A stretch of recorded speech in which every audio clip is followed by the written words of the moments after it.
আমাদের এই চ্যানেলের প্রতিটা শিক্ষণীয় ভিডিও যদি আপনাদের একটু হলেও ভালো লেগে থাকে তাহলে অবশ্যই চ্যানেলটি সাবস্ক্রাইব করে দিয়ে আমাদের পাশে থাকবেন নিত্য নতুন শিক্ষণীয় আপডেট পাওয়ার জন্য। চলুন কথা না বাড়িয়ে ভিডিওটা শুরু করা যাক। ফার্স্ট প্রশ্ন, গ্যানিমিড কোন গ্রহের উপগ্রহকে বলা হয়? উত্তরটি হলো জুপিটার গ্রহের উপগ্রহকে বলা হয় গ্যানিমিড। নেক্সট প্রশ্ন, 1 থেকে 19 পর্যন্ত কতগুলি দুই রয়েছে? উত্তরটি হলো 20টি দুই রয়েছে 1 থেকে 19 পর্যন্ত।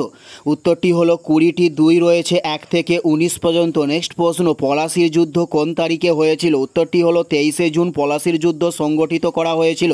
উত্তরটি হলো 23শে জুন পলাশির যুদ্ধ সংগঠিত করা হয়েছিল। নেক্সট প্রশ্ন, কোনি চরিত্রটি কার সৃষ্টি ছিল? উত্তরটি হলো মতি নন্দীর সৃষ্টির নাম হলো কোনি চরিত্রটি। উত্তরটি হলো মতি নন্দী। নেক্সট প্রশ্ন, ছন্দের জাদুকর কাকে বলা হয়েছে? উত্তরটি হলো সত্যেন্দ্রনাথ দত্তকে ছন্দের জাদুকর বলা হয়ে থাকে।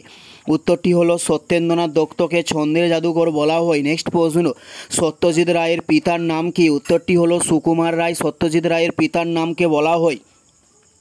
উত্তরটি হলো সুকুমার রায়। নেক্সট প্রশ্ন, সত্যজিৎ রায় কত সালে অস্কার পুরস্কার পেয়েছিলেন? উত্তরটি হলো 1992 সালে সত্যজিৎ রায় অস্কার পুরস্কার পেয়েছিলেন। উত্তরটি হলো 1992 সালে। নেক্সট প্রশ্ন, মানুষের রক্তে পিএইচির মান কত? উত্তরটি হলো 7.4 মানুষের রক্তে পিএইচির মান। উত্তরটি হলো 7.4 মানুষের রক্তে পিএইচির মান। নেক্সট প্রশ্ন হলো ভারতের উচ্চতম জলপ্রপাতকে কি বলা হয়? উত্তরটি হলো কুঞ্জিকুল জলপ্রপাত বলা হয় ভারতের উচ্চতম জলপ্রপাতকে। নেক্সট প্রশ্ন, ভারতের একমাত্র ভাসমান হ্রদ কি? উত্তরটি হলো লোকটাক হ্রদকে বলা হয় ভারতের একমাত্র ভাসমান হ্রদ।